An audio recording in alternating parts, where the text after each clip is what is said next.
오늘 함께 읽은 사무엘상 1장 10절, 11절 두 절 말씀을 가지고 주께 받은 것을 주께 드림이라는 제목으로 우리 말씀을 잠깐 나누겠습니다. 본문은 우리가 잘 알고 있는 것처럼 한나죠. 사무엘의 어머니 한나가 기도하는 장면입니다. 한나가 기도하게 된 계기는 괴로워서 기도했습니다.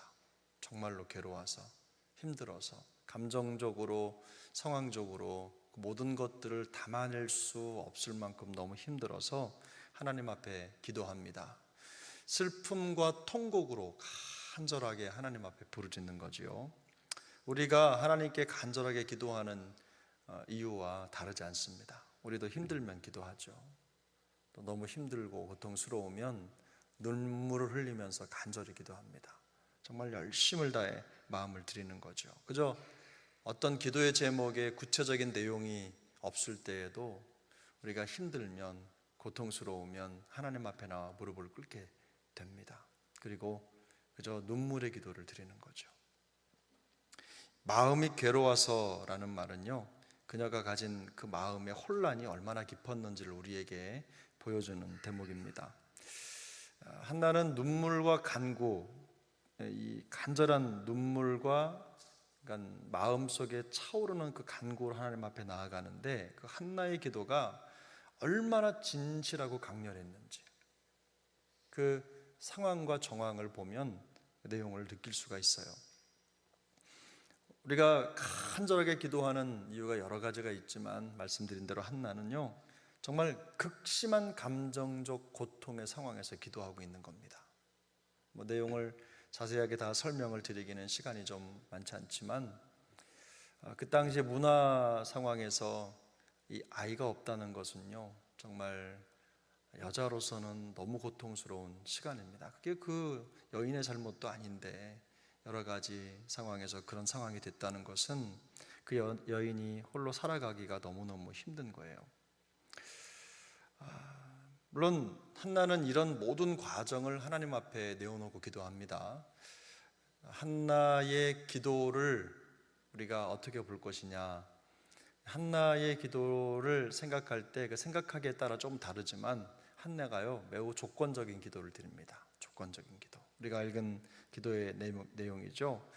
하나님께서 아들을 주시기를 간절히 원하는데, 그 아들을 바라고 기도하는데, 내가 바라고 간절히 원하는 그것을 주시면 제가 그것을 하나님께 드리겠습니다. 이게 자기가 쓰려고 구하는 건지 하나님께 드리려고 구하는 건지 구분이 잘 안 되시죠. 아들을 구하는데 하나님 아들을 주시면 제가 잘 키우겠습니다, 이게 아니라 하나님 아들을 주시면 제가 하나님께 드리겠습니다, 이런 기도를 드리고 있는 거예요. 우리가 이렇게 기도하기도 하나요?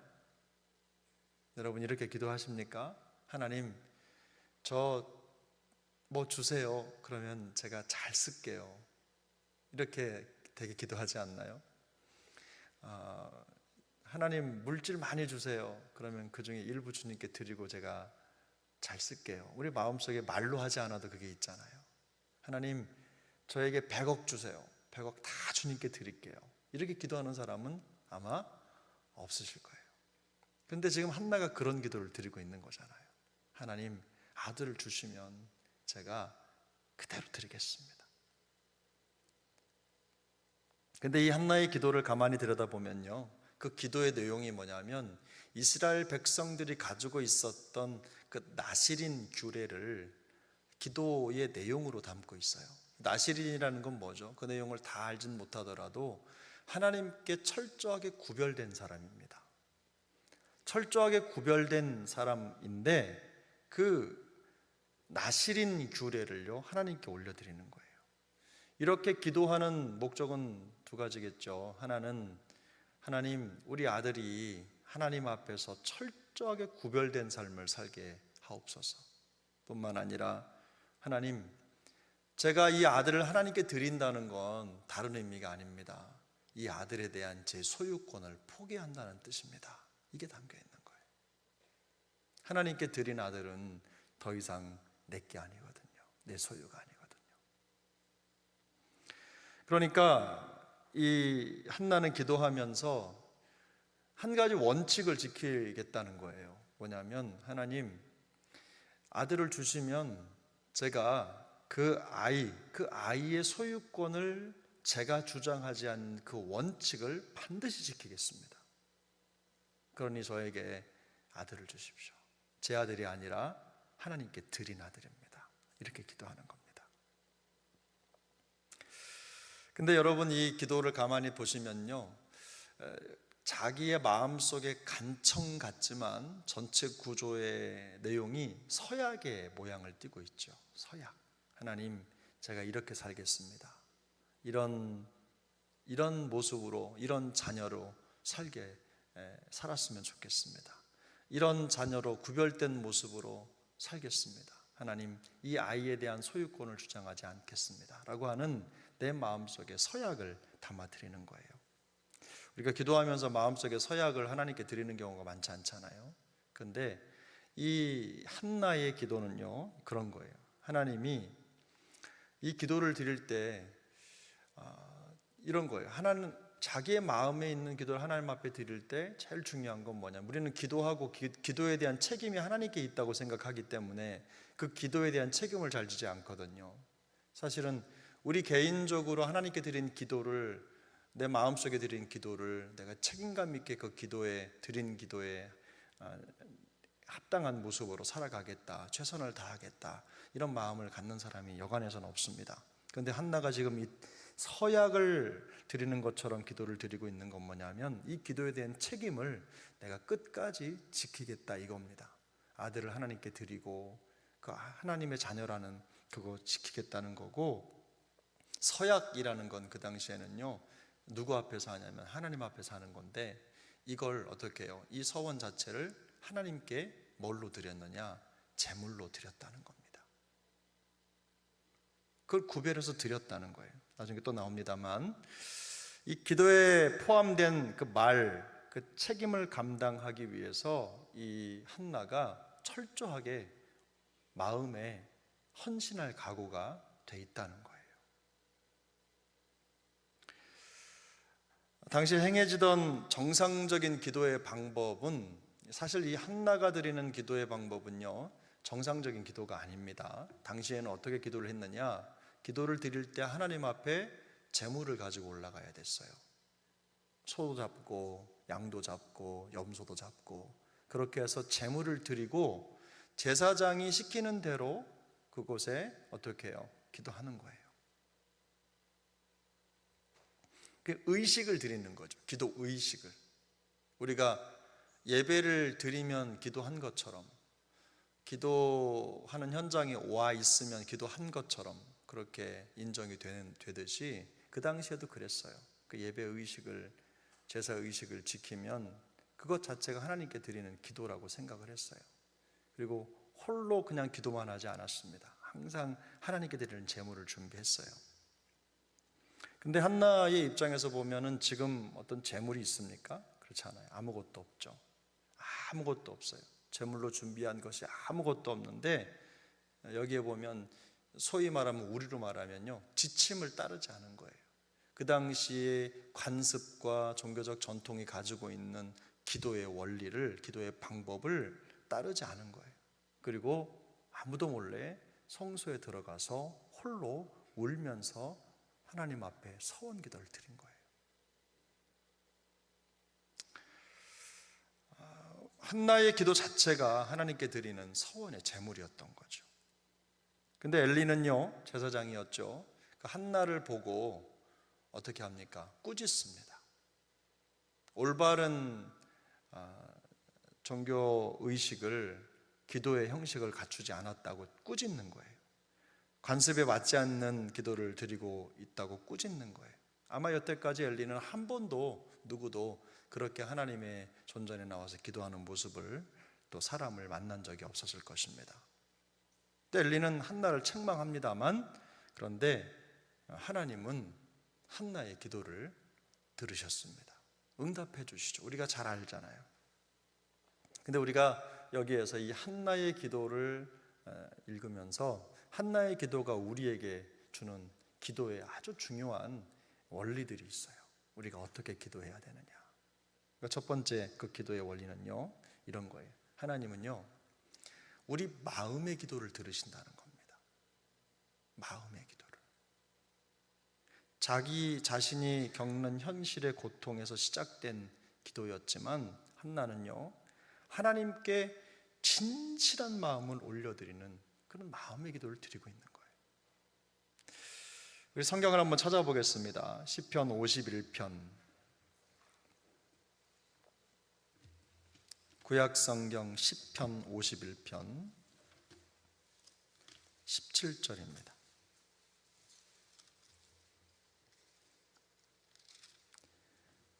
함께 읽습니다. 하나님께서 구하시는 제사는 상한 심령이라. 하나님이여 상하고 통회하는 마음을 주께서 멸시하지 아니하시리이다. 아멘. 한 번 더 읽습니다. 하나님께서 구하시는 제사는 상한 심령이라. 하나님이여 상하고 통회하는 마음을 주께서 멸시하지 아니하시리이다. 아멘. 시편 51편은 다윗이 하나님께 범죄한 이후에 선지자 나단의 책망을 받습니다. 그리고 그 책망을 받자마자 그 마음속에 깨달은 그 마음의 그 깨달음을 가지고 하나님 앞에 뉘우치며 기도하며 쓴 시죠. 기도문입니다. 근데 이 시편 51편은요, 다윗이 하나님 앞에서 철저하게 회개하면서 어떤 기도를 드리고 있는 거예요? 하나님, 저를 회복시켜 달라는 기도를 드리고 있는 거예요. 근데 우리가 주목해야 될 단어가 요겁니다. 상한 심령, 제산, 하나님이 구하시는 제사는 상한 심령이라. 그리고 하나님이여 상하고 어떤 마음이에요? 통회하는 마음을 이라고 말하고 있어요. 통회하는 마음을 주께서 멸시하지 않을 것이다. 하나님 앞에서 얼마나 진실한 마음으로 기도를 하고 있는지를 알 수 있는 대목입니다. 다윗은요, 하나님께서 받으시고 기다리시는 그 제사가 바로 어때요? 우리의 마음의 진실함이라는 걸 알고 있었던 거예요. 근데 여러분 보세요. 한나는요, 바로 이런 마음의 진실함을 하나님 앞에 올려드리고 있는 거예요. 13절에 보면, 오늘 본문 1장 13절에 보면 이렇게 말하죠. 한나가 속으로 말하매 입술만 움직이고 음성은 들리지 아니하므로 엘리는 그가 취한 줄로 생각한지라. 입술만 움직이는데 그 마음에 있는 것들 하나님 앞에 올려드리는 거예요. 너무 간절하면 말이 안 나올 때가 있잖아요. 그 마음속에 그 무게를 가지고 하나님 앞에 기도하는 거예요. 취한 사람이라는 오해를 받았어요. 그런데요, 우리가 앞에서 살펴본 대로 한나는요, 이 기도를 드리면서 이 서원을 누구에게 드렸어요? 하나님께. 이 마음을 제물로 드린 겁니다. 기도는 그런 겁니다. 하나님 앞에서 우리의 구별된 마음을 하나님 앞에 올려드리는 거예요. 전통적인 기도의 관습이나 방법을 다 지키지 않았지만, 한나에게는 지금 잡아드릴 소도 없고 양도 없고 염소도 없지만, 그러나 하나님께 그 마음을 통회하는 마음을, 그 상한 심령을 제물로 드린 거예요. 여러분, 그런 기도를 하나님이 들으신 줄 믿습니다. 우리의 마음속에 그 간절함을 하나님 앞에 제물로 올려드리는 기도, 하나님은 그런 기도에 응답하십니다. 두 번째, 이 기도의 특징은 뭐냐면요, 하나님은 절박한 기도에 응답하신다. 절박한 기도. 기도는요, 경건하다 혹은 무슨 우리가 어떤 직분을 가졌다라고 해서 응답이 있는 게 아닙니다. 그런 직분이나 경건함에서 응답이 나오는 게 아니라 기도 응답은 절박함에서 오는 거예요. 하나님을 향한 절박함, 하나님이 필요하다는 간절한 믿음의 고백, 그 절박함에서 기도가 시작되고 진행되고 마무리가 되는 겁니다. 우리 성경 한 구절을 더 찾아보겠습니다. 열왕기하 20장 열왕기하 20장. 구약성경 597면쯤 됩니다. 열왕기하 20장 2절, 3절 두 절 말씀입니다. 함께 읽습니다. 히스기야가 낯을 벽으로 향하고 여호와께 기도하여 이르되 여호와여 구하오니 내가 진실과 전심으로 주 앞에 행하며 주께서 보시기에 선하게 행한 것을 기억하옵소서 하고 히스기야가 심히 통곡하더라. 히스기야가 왜 울었습니까? 왜 울고 있습니까? 히스기야는 남유다의 왕입니다. 왕이었는데 선지자 이사야가 히스기야에게 너 죽을 병 걸렸다고 말을 한 거예요. 알려준 거예요. 그 말을 듣자마자 히스기야는 하늘이 무너지는 것 같았습니다. 하나님 앞에 정말 최선을 다해 살려고 노력했어요. 이스라엘의 왕들 중에서 히스기야만큼 하나님 앞에 바르게 살려고, 바르게 통치하려고 노력했던 왕이 또 있겠습니까? 이스라엘의 많은 우상들을 무너뜨리고 하나님의 영광, 그 일을 위해서 열심히 달렸던 히스기야. 그런데 히스기야에게 청천벽력 같은 그런 심판이 떨어진 거예요. 이사야 선지자를 통해서 하나님이 말씀하셨다는 건 뭐예요? 하나님의 심판이 그에게 왔다는 거잖아요. 물을 수 없는 그런 결과가 자기에게 지금 다가오고 있다는 거잖아요.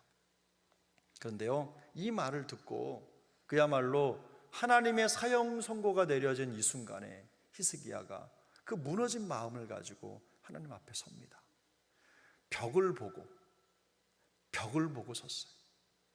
왕이 채통도 없이 그렇게 했다, 이렇게 생각할 수 있겠지만요, 여러분 생각해 보세요. 체면이나 시선, 다른 사람 시선 생각할 거 있어요? 여러분 혹시 기도하시는데 다른 사람 시선 생각해서 기도하십니까? 체면 차리면서 기도하십니까? 이 히스기야가요, 하나님 앞에 벽을 바라보고 기도하는 거, 이게 무슨 의미냐?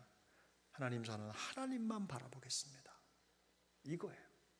하나님, 이 문제 저를 살려주실 분이 하나님밖에 없습니다. 이 마음을 하나님 앞에 완전히 쏟아놓는 거예요. 그 충격적인 통보를 받으면서 마음이 무너져서 아무것도 할 소망이 없어질 수도 있는데요, 그때 힘을 내서 히스기야는 하나님 앞에 무릎을 꿇어 기도하는 겁니다. 절박함을 가지고 하나님 앞에 홀로 서서 간절하게 그리고 절박하게 눈물로 기도하는 거예요. 신실하게 살아도 이런 일이 생깁니다. 하나님 앞에 목숨 걸고 최선을 다해도 이런 일이 생기는 거예요. 제가 목사님들을 만나면 좋은 소식 많이 들으면 좋겠는데 참 어려운 소식 많이 듣습니다. 일평생 사역하시고 어려움 당한 목사님들, 사모님들, 교회들, 이런 얘기들 많이 들어요. 근데 여러분, 바로 그때 우리가 마음속에 떠올려야 될 인물이 누구냐면요, 바로 이 히스기야입니다. 히스기야도 그랬거든요.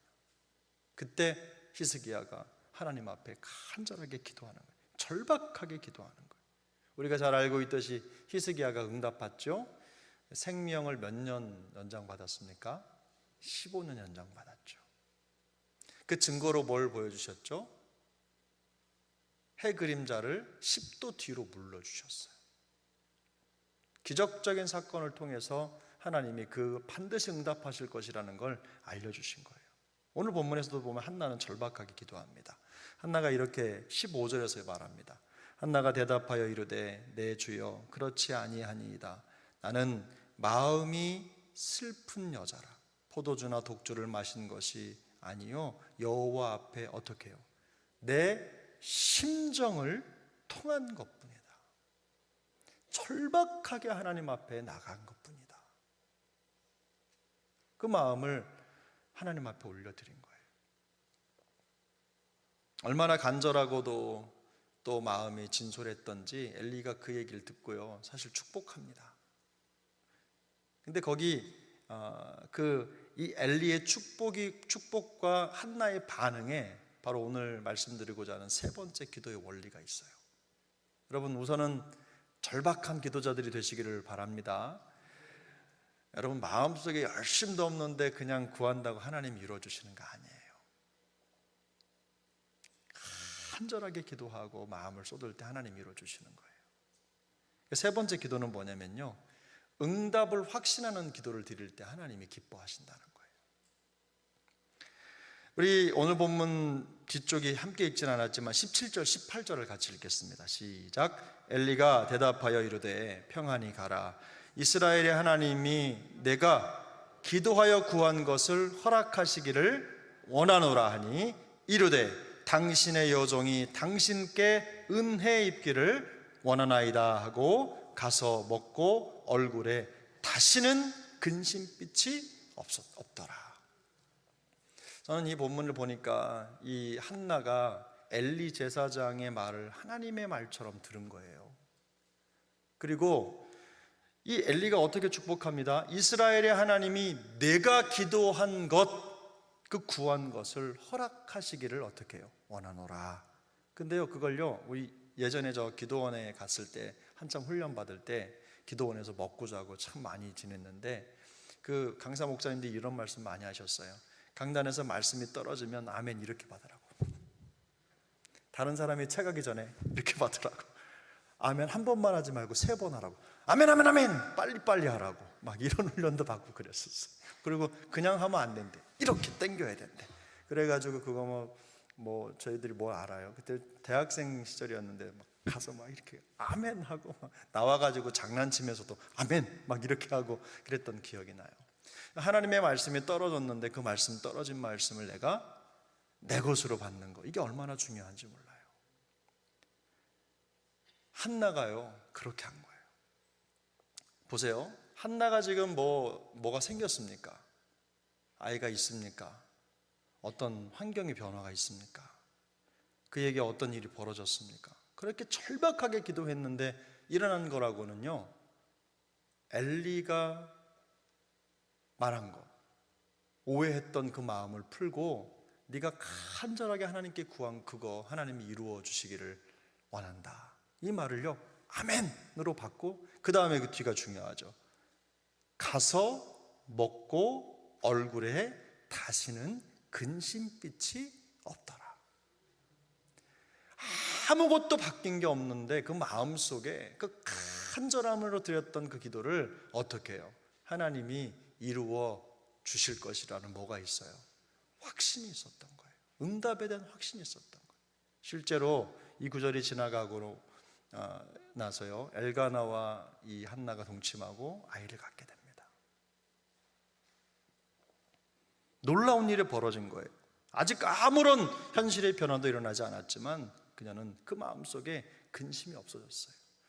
우리가 기도할 때 그렇잖아요. 기도하고 나면 수련해야 되는데 왜 자꾸만 고구마 1개가 2개가 되고 2개가 3개가 되고, 기도하면 기도할수록 왜 마음이 이렇게 답답하지, 이럴 때 많으시죠? 여러분, 그런데 성경에 뭐라고 말씀해요? 우리가 주의 이름으로 구하면 어떻게 해요? 받은 줄로 믿으라. 주님도 이걸 아셨던 거예요. 그래서 마가복음 11장 24절에 보면 내가 너희에게 말하노니 무엇이든지 기도하고 구하는 것은 어떻게? 받은 줄로 믿으라. 그리하면 너희에게 어떻게? 그대로. 할렐루야. 사실 이것이 우리가 기도할 때 가져야 할 아주 중요한 기도의 원리입니다. 하나님은요, 우리의 기도를 우리보다 더 잘 아시는 분이시잖아요. 우리의 기도 제목과 소망 너무나 잘 아시는 분이세요. 중요한 건 우리가 하나님의 응답을 확신하는 기도를 드릴 때 하나님은 기뻐하신다, 이루어 주신다. 그래서 오늘 이 한나의 기도를 우리가 읽으면서 마음속에 새기는 기도의 방법은 3가지입니다. 마음의 기도를 드려라, 절박하게 기도해라, 그리고 응답을 확신하며 기도해라. 하나님이 우리가 그런 마음을 가지고 하나님 앞에 나아갈 때 반드시 응답해 주실 줄로 믿습니다. 여러분, 애낙골에 오셔서 어떤 마음을 가지고 기도하십니까? 하나님이 이루어 주시기를 바라는 간절함이 있으시잖아요. 말씀드리지만 차지도 않고 덥지도 않은 그런 기도는 하나님께 맞질 않아요. 하나님이 받으실 만한 마음을 가지고 절박하게 그리고 이루어 주실 걸 믿고 간구하는 그런 기도를 하나님이 들으시고 응답하십니다. 우리 애낙골의 기도회가 그런 기도가 되기를 소망합니다. 마음을 드리는 기도 현장이 되기를 바랍니다. 절박하게 부르짖는 기도가 되기를 바라요. 또 한 가지, 하나님이 반드시 이루실 줄 믿고 기도하고 나아갈 때는 마음속에 근심 없는 기도의 역사를, 응답의 기쁨을 가지고 돌아갈 수 있기를 예수님의 이름으로 축복합니다. 여러분, 기도한다고 해서 방금 지금 당장 내 환경이 바뀌는 거 아니잖아요. 그런데 하나님이 어떻게 이루실지를 기대하시는 거예요. 그 마음을 가지고 우리 한번 힘을 다해 기도하는 밤 되기를 소망합니다.